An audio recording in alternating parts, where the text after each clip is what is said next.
Y hemos llegado al programa número 3 en esta serie que estamos tratando de cómo tener victoria sobre el pecado y los deseos engañosos. Y es tan importante, yo creo que este es uno de los temas más importantes para el creyente, para el creyente. No creo que haya otro tema más importante que el de la cruz de Cristo. El apóstol Pablo exclamó en Romanos capítulo 7: miserable de mí, ¿quién me librará de este cuerpo de muerte? Y yo creo que eso que dijo el apóstol Pablo identifica a todos los creyentes el día de hoy. Todos los creyentes estamos teniendo diferentes tipos de luchas, pero hay quienes, y yo me atrevo a decir que la gran mayoría están siendo derrotados por las obras de la carne, gente esclava, creyente, nacido de nuevo, esclavas de pasiones, de lujurias, de malos deseos, esclava de la ira, de los celos, todo lo que usted puede imaginarse y cosas parecidas a esta, como dijo el apóstol Pablo en Gálatas 5, no deberían estar controlando al creyente, pero es una realidad, o sea, es una realidad que no podemos negar. Y en el primer programa estuvimos viendo la postura de negar que existe una naturaleza caída o una naturaleza pecaminosa en los creyentes, porque claro, muchos dicen, no, estamos en Cristo, somos nueva criatura, las cosas viejas pasaron, hemos sido hechos participantes de la naturaleza divina, entonces es imposible que tengamos también al mismo tiempo la naturaleza caída, pero hay que recordar que hemos sido liberados del poder del pecado, pero no de su presencia. Esto solo va a ocurrir en la glorificación. Y la segunda cosa es que vimos en el segundo programa, programa número 2, la gran ignorancia, ¿ok? Hay quienes desconocen, la gran mayoría, yo pienso, desconocen qué es lo que le está pasando, por qué tienen esa cantidad de pensamientos que le atormentan, cosas que no pueden, no se atreven ni siquiera a hablar con nadie, cosas que le asustan y llegan al momento de pensar, ¿será que no soy salvo? ¿Será que a lo mejor yo no he nacido de nuevo o algo me falta? Y en esta desesperación, entonces se caen en un montón de fórmulas que no es la prescripción bíblica. La Biblia habla claramente en Romanos 6:6 que la prescripción es simplemente estar crucificados con Cristo, donde el pecado perdió su poder en la vida del creyente. Entonces, en la desesperación, hacen diferentes intentos, orar más, hacer compromisos de ayunar, hacer compromisos de orar, y todo esto es bueno orar, es bueno leer la palabra del Señor. Yo tengo el hábito de leerla todos los días. Hace 4 años empecé el hábito de leer desde Génesis hasta Apocalipsis, termino y vuelvo a empezar. O sea, yo soy un hombre que me gusta leer la palabra del Señor. Yo no estoy en contra de eso. No es mi postura, ni creo que la Biblia enseñe que debemos ser descuidados con la lectura. Debemos crecer más bien en la gracia y el conocimiento de nuestro Señor Jesucristo. Pero lo hemos dicho una y otra vez. Cuando usamos estas cosas como herramientas para hacer morir los deseos de la carne, entonces nos hemos equivocado. Estamos errando y estamos usando algo que Dios nunca quiso que fuera la forma como el viejo hombre no nos dominara. Por eso que Cristo tuvo que ir a la cruz. Y no me canso de pensar en Romanos 6:6. Creo que tú, estos últimos dos programas, o los dos programas anteriores, has escuchado que yo lo repito a cada rato, las veces que más puedo, sabiendo esto, que nuestro viejo hombre fue crucificado juntamente con él para que el cuerpo del pecado sea destruido, a fin de que no sirvamos más al pecado. O sea, no solamente en la cruz nos salvaron de la ira venidera, pero en la cruz nos salvaron, por así decirlo, de nosotros mismos. Ya no somos esclavos del pecado. También habíamos visto en Romanos capítulo 7, los primeros versos, que el apóstol Pablo trae una analogía del matrimonio donde realmente la idea, o sea, está hablando del matrimonio, pero le está haciendo una aplicación al, a la vida del creyente actual. Está hablando de la ley del marido, los primeros versos de la ley del matrimonio, por así decirlo, que es una ley universal, donde si está casada con un hombre, no puede estar casada con otro mientras uno vive, o sea, o está casado con uno, si se casa con otro, es adúltera. Pero si muere el primer marido, entonces ya es libre de casarse con el otro.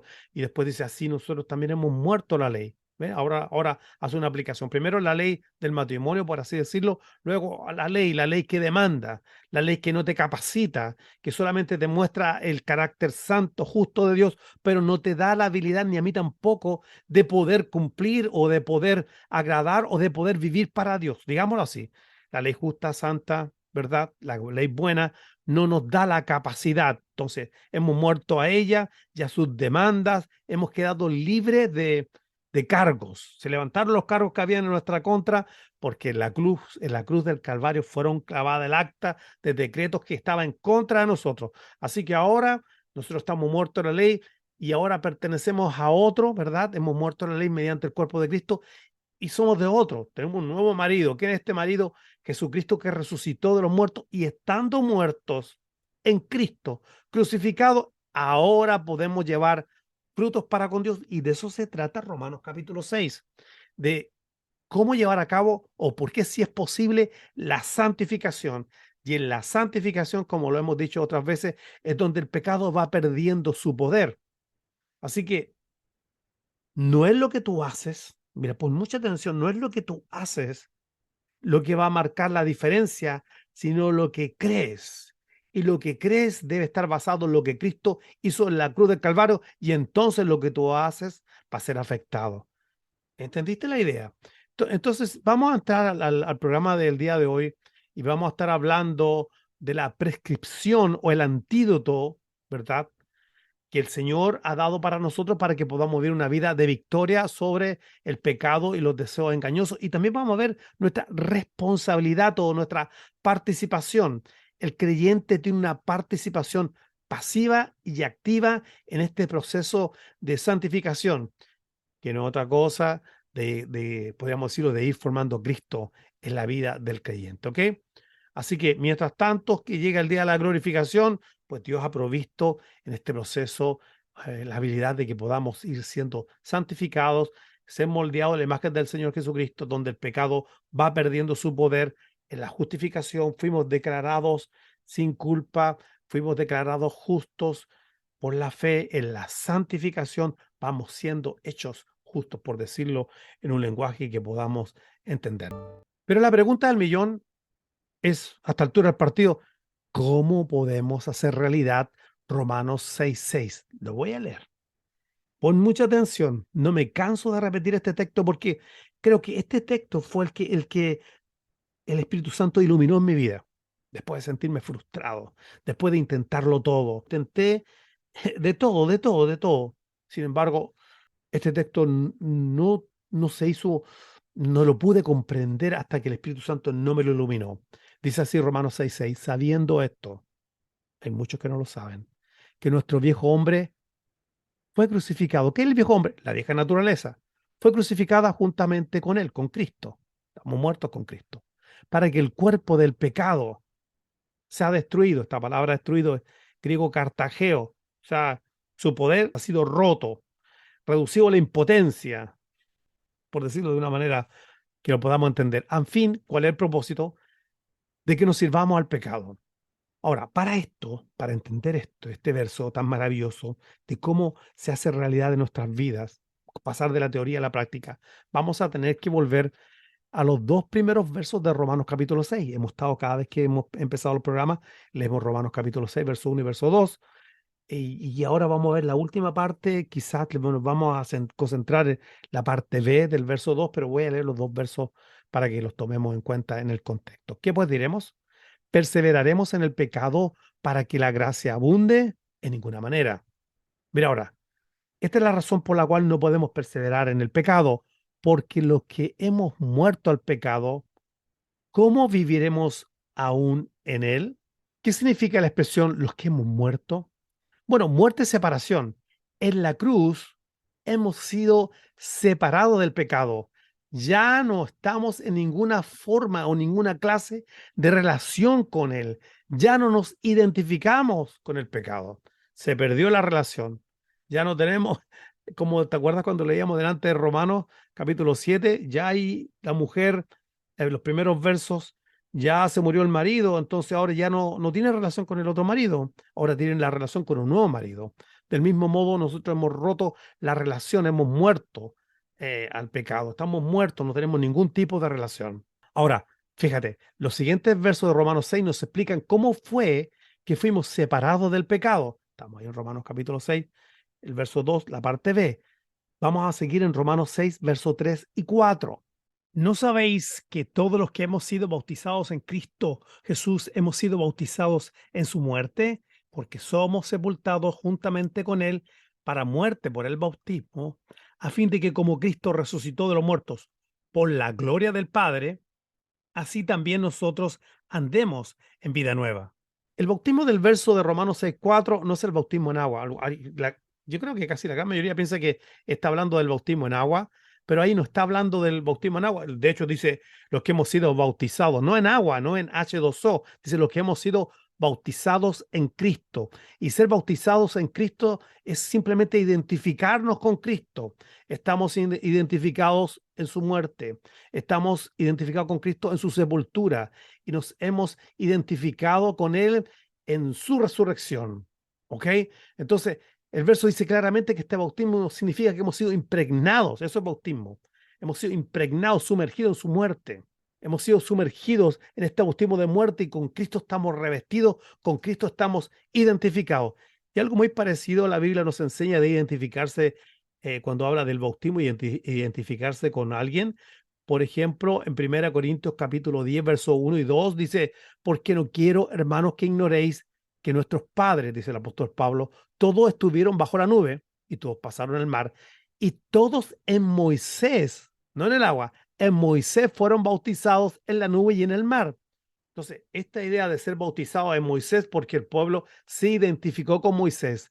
Ahora nosotros estamos, después de la cruz, identificados con Cristo. Por eso hemos sido bautizados en Cristo, como así el pueblo de Israel fue bautizado en Moisés. Oh, gloria al Señor. Qué linda es la palabra del Señor. Qué rico es poder ver la Escritura y que el Señor vaya abriendo nuestros ojos para poder comprenderla. No solamente estamos identificados, como dije, con Cristo en la muerte, estamos identificados también con Cristo en su sepultura y en su resurrección. Amén. Veamos de nuevo Romanos 6:4. Porque somos sepultados juntamente con Él para muerte por el bautismo en Cristo, a fin de que como Cristo resucitó de los muertos por la gloria del Padre, así también nosotros andemos en vida nueva. Romanos 6:4. Quiero que ponga mucha atención.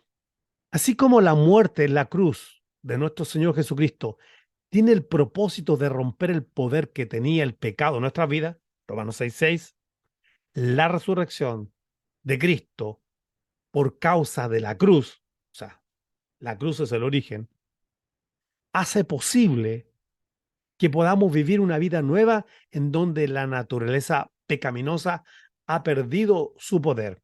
Hay quienes piensan que quizás Dios les está dejando esa área pecaminosa, esa debilidad que tienen, porque de alguna manera Dios quiere glorificarse en esa debilidad bueno, Dios me dejó este pecado, esta lujuria, estos deseos impuros, esta confusión que tengo con mi identidad como persona. Dios me dejó esta ira porque entonces Dios se glorifica y así dependo de Él.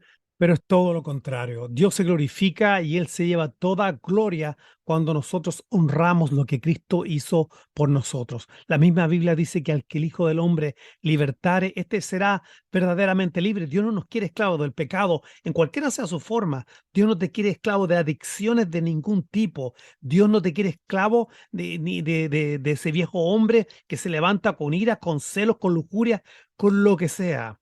Dios quiere que tú puedas experimentar lo que Jesucristo compró en la cruz de Calvario, donde no solamente nos libró de la pena del infierno, sino también nos ha librado del poder que tenía este ogro, que era el viejo hombre, el pecado que nos asediaba.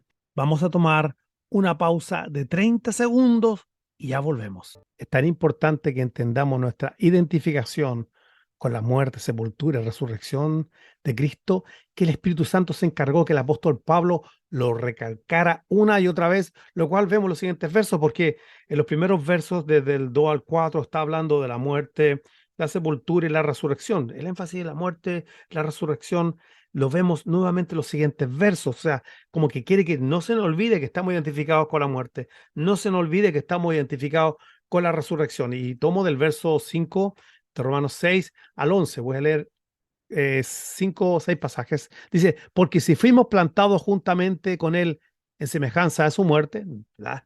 Nuevamente el énfasis de que hemos muerto con Cristo, así también lo seremos en la semejanza de su resurrección, vida nueva, como decía el verso 4.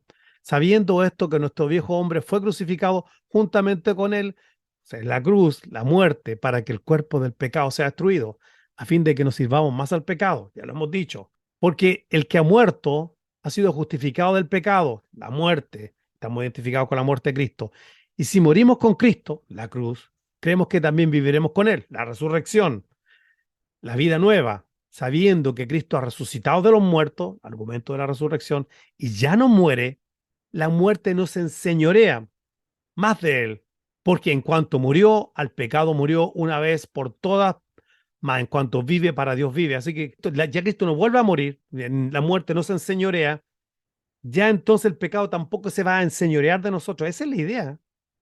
El último verso, el verso 11 dice así, también vosotros considerados muertos al pecado, pero vivos para Dios en Cristo Jesús nuestro Señor. Así que vivos para con Dios es la nueva vida que tenemos en Cristo donde el pecado no nos domina. El argumento allí a cada rato en estos versos son identificación con la muerte, identificación con la resurrección. En la muerte el viejo hombre perdió su poder, el pecado perdió su poder sobre nosotros. En su resurrección esto nos capacita por el Espíritu Santo a que podamos vivir una vida donde el pecado ya no nos controla. Y por eso el énfasis tan grande entre la identificación de su muerte y su resurrección. Ahora, veamos la prescripción o el antídoto que encontramos en Romanos 6:6. Volvamos a Romanos 6:6. Nuevamente lo leo, sabiendo esto que nuestro viejo hombre fue crucificado juntamente con él para que el cuerpo del pecado sea destruido a fin de que nos sirvamos más al pecado. Aquí está el remedio. ¿Cuál es el remedio? Bueno, la cruz no solamente me salvaron, el viejo hombre o el pecado perdió su poder. Perfecto. Pero ¿dónde están las instrucciones para tomarse el remedio? Porque este verso es precioso. Yo no me canso de leerlo, no me canso de orarlo. Sin embargo, ¿cómo? Como yo te diga, bueno, tú tienes una enfermedad, te diga el doctor, y aquí está el remedio. Y te pasa el remedio, pero no te da instrucciones. Dices, ay, qué bueno, finalmente tengo este remedio que me va a quitar la enfermedad. Pero no sabes cómo usarlo. Estás contento, tienes el remedio. Sí, aquí está el remedio. Pero, ¿cuáles son las instrucciones? Bueno, mira, el creyente tiene dos responsabilidades, una pasiva y otra activa. ¿Cuál es tu papel? En el siguiente programa vamos a estar hablando del Espíritu Santo. ¿Qué es lo que hace el Espíritu Santo? Ya lo dijimos en el programa anterior, que el perímetro donde el Espíritu Santo se mueve solamente es en la obra de la cruz del Calvario. Es ahí donde él se mueve. Pero veamos la responsabilidad pasiva que tú y yo tenemos. Vamos a hablar del factor fe, ¿ok? Sí, pues, ¿cómo nos apropiamos de esto? ¿Cómo se hace realidad? Romanos 6:8 dice así: y si morimos con Cristo, creemos que también viviremos con Él. Mira, creemos que también viviremos con Él. Y aquí no está hablando de viviremos en el cielo, viviremos en la resurrección. Romanos capítulo 6 es la santificación, porque es posible la vida de santificación donde el pecado no nos gobierna, donde no es nuestro amo. No es la glorificación.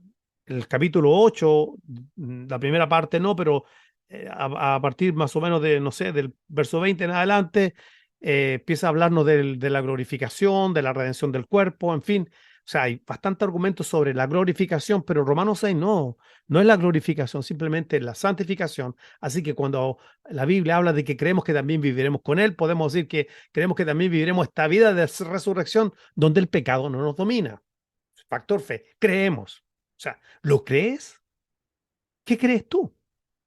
¿Crees que en esa cruz el pecado perdió su poder? ¿Lo crees? ¿Crees que en esa cruz te capacita para que ahora tú puedas vivir la vida de resurrección? La obra de la cruz, no la madera. Creemos que también. Es algo que tú debes creer. Si tú crees que has muerto con Cristo, tú debes creer también que ahora puedes vivir con Él. Gálatas capítulo 2, verso 20, Biblia de las Américas, dice así: con Cristo he sido crucificado. Y ya no soy yo el que vive, sino que Cristo vive en mí. Y la vida que ahora vivo en la carne, nota que está crucificado, Pablo dice, estoy crucificado. Ya yo no vivo más, Cristo vive en mí, estoy con Él, estamos los dos en la cruz, crucificados. Y la vida que ahora vivo, ¿dónde? Es la carne. ¿De qué está hablando con la carne? Bueno, de este cuerpo que tenemos de humillación. ¿Qué hace con la vida que tiene en la carne si dice que está crucificado, pero sabe que tiene una realidad? Bueno, lo vive por la fe en el Hijo de Dios. Nota que ahora viene la fe, nuevamente lo que estamos hablando, el factor fe, nuestra responsabilidad pasiva. ¿Por qué digo pasiva? Porque la fe simplemente recibe cree, da por un hecho, ¿entiendes? Dice, lo vivo por la fe en el Hijo de Dios, el cual me amó. ¿Y cómo me demostró que me amaba? Y se entregó a sí mismo por mí. ¿Dónde? Se entregó en la cruz donde yo estoy crucificado con Cristo y a pesar de que yo estoy crucificado con Cristo, esta carne que está aquí, en la cual estamos viviendo, que no ha sido transformada, ¿qué es lo que hago mientras tanto? Dice el apóstol Pablo, tengo puesta mi fe en el Hijo de Dios que me amó y se entregó por mí y yo agrego la cruz porque ese es el contexto. ¿Te das cuenta el factor fe? Otro verso. Sigamos, vamos a ir a Efesios. Efesios capítulo 2, verso 1 al 6.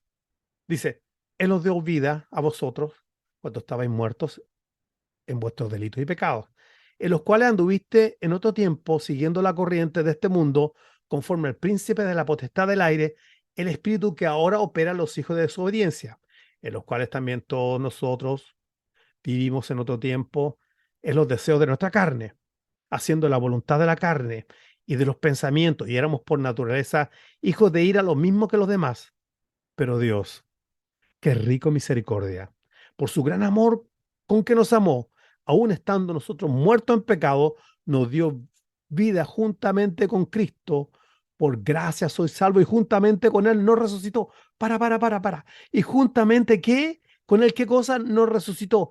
Pero para que nos resucitara, tuvimos que haber pasado por el proceso de la cruz.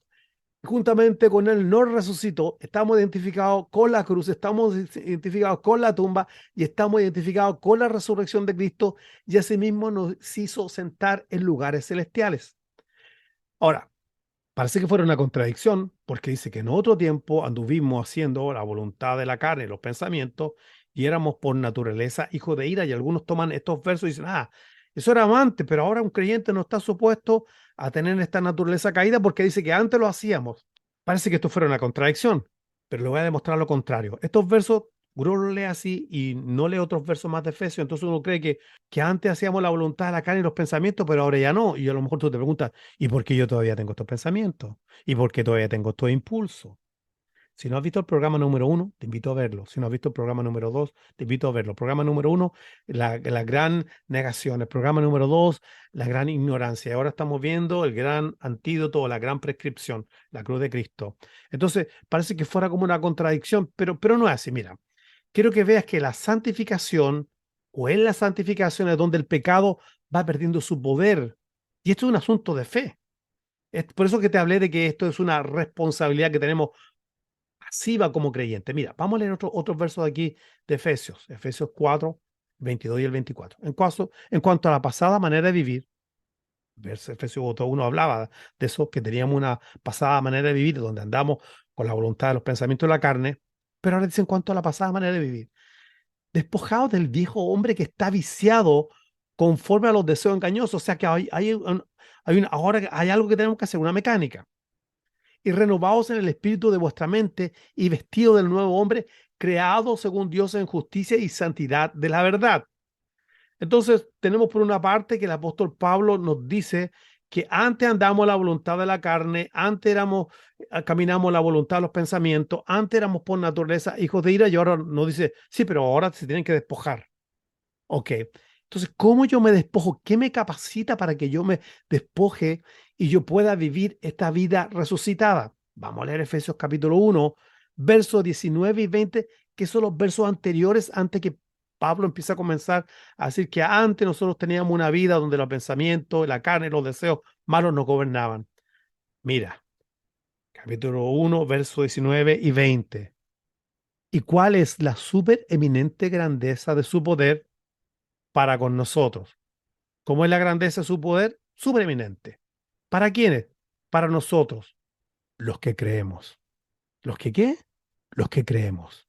Según la operación del poder de su fuerza, la cual operó en Cristo, resucitándolo, resucitándole de los muertos y sentándole a su diestra en lugares celestiales. Toda esta supereminente grandeza del poder de Dios actúa en nosotros los que creemos.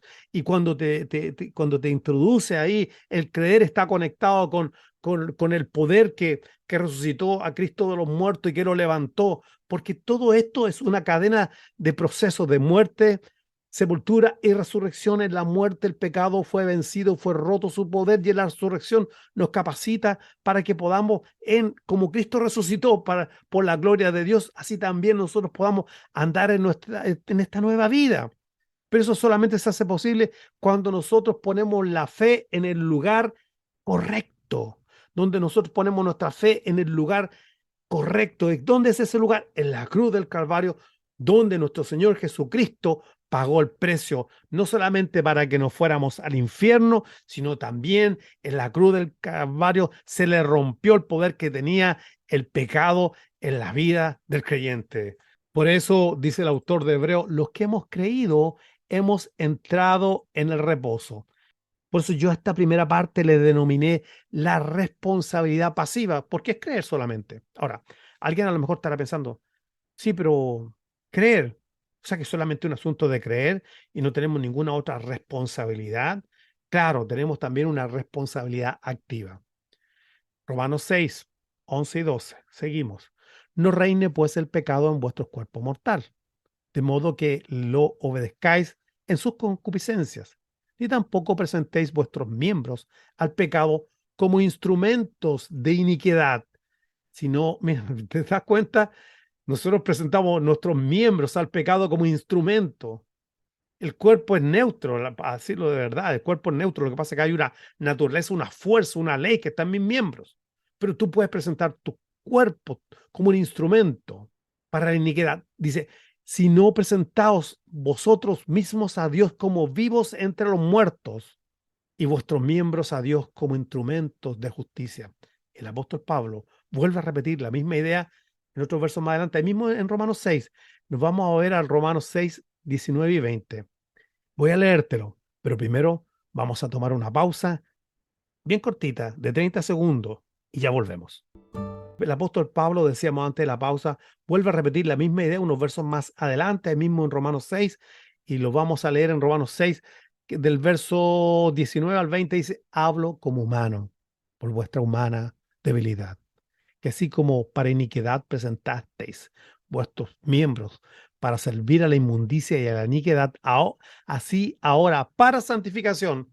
Mira esto, porque hay quienes piensan, no, ya somos santos. Sí, pero es que hay una santidad inicial donde somos separados, pero también hay un proceso de santificación, donde el pecado va perdiendo su poder, donde Cristo está siendo formado en nuestras vidas, y es la santificación en la que nos enseña a vivir para Dios. Así ahora, dice el verso. Para santificación, presentad vuestros miembros para servir a la justicia. ¿Cómo podemos presentar nuestros miembros en esta responsabilidad activa como instrumentos para santificación? ¿Cómo los presentamos? Bueno, volveríamos, o sea, tenemos que volver ahí a Efesios capítulo 4, verso 22 al 28. En cuanto a la pasada manera de vivir, despojado del viejo hombre que está viciado conforme a los deseos engañosos y renovado en el espíritu de vuestra mente y vestido del nuevo hombre, creado según Dios en justicia y santidad de la verdad. Y ahora aquí hay una manera de presentar tus cuerpos ¿verdad? Cómo presentar nuestros cuerpos como instrumentos para santificación. Por lo cual, deseando la mentira, hablad verdad cada uno con su prójimo, porque somos miembros los unos de los otros. Airaos, pero no pequéis. No se ponga el sol sobre vuestro enojo ni deis lugar al diablo. El que hurtaba no hurte más, sino que trabaje haciendo con sus manos lo que es bueno para que tenga que compartir con el que tiene necesidad. Ok, la psicología o algunos movimientos de psicología dicen, ok, el que ya no roben más, o a veces tú lo escuchas desde los púlpitos. Hermano, no mienta más, simplemente diga no. O si usted tiene malas costumbres de que le gusta lo ajeno, no robe, no mienta. Sí, pero no es lo que dice la Biblia. Por ejemplo, la Biblia nos enseña que el que hurtaba ya no hurte, sino trabaje. O sea, nos dice qué hacer. Nos dice lo que no hay que hacer, y también la Biblia nos dice lo que sí hay que hacer. El que mentía ya no miente, diga la verdad. El que robaba ya no robe, sino que trabaje para que tenga que compartir con el que tiene, con el que padece, con el que tiene necesidad. ¿Viste? ¿Te diste cuenta que así nos va enseñando la palabra del Señor a poder nosotros nos seamos presentar nuestros cuerpos como instrumentos para santificación? Ahora, ¿qué es lo que yo quiero aclarar? Que todos estos versos son la palabra de Dios, y es inspirada por Dios y es útil. para el hombre de Dios, a fin de que sea perfecto. Sin embargo, si nosotros solamente escuchamos el mensaje de ya no robes, sino que trabajes, ya no mientas, di la verdad, pero nos olvidamos, o sea, solamente predicamos responsabilidad activa, haz esto, tienes que hacer más, tienes que intentar más, tienes que leer más, tienes que... Y nos olvidamos de la responsabilidad pasiva, de que es poner la fe en la obra de Jesús. Esto no va a servir para nada y nos va a seguir frustrando porque nos vamos a encontrar con la fuerza de la voluntad, que nunca es suficiente para hacer morir al viejo hombre para que el pecado ya no te gobierne. ¿Comprende lo que te digo? Si solamente predicamos los deberes, pero no predicamos que hay que creer lo que Cristo hizo, aunque por muy palabra de Dios que sea, no te va a ayudar, no te va a hacer de provecho. Entonces no te olvides que para poder, si tú quieres saber cómo aplicar al remedio, tienes que agregarle fe. Si morimos con Cristo, debemos creer que viviremos con Él. No solamente en la cruz el pecado perdió su poder, ahora por causa de la cruz el Espíritu Santo me capacita para poder vivir esta vida de victoria sobre el pecado. Así que bien importante, ¿eh? No caer en un legalismo, presentar solamente unos versos y porque solamente entonces se convierte en un legalismo, se convierte en reglas, pero me estás diciendo lo que haga y lo que no haga, pero no me dices cómo lo haga. Y yo creo que en eso está fallando la iglesia moderna el día de hoy. Solamente mensajes que regañan, te están regañando por lo que hace y te confrontan y es cierto que la predicación tiene que haber un lugar para la confrontación, pero también tiene que haber un lugar para la exhortación, para el ánimo, para que te muestren cómo, no solamente que te digan en qué estás corto y lo que no debes hacer, sino que cómo hago esto realidad en mi vida, cómo me apropio de esto tan precioso. Te lo dije en este programa, lo dije en el programa anterior, el Espíritu Santo, el único perímetro donde Él se mueve es en la obra redentora de la cruz del Calvario.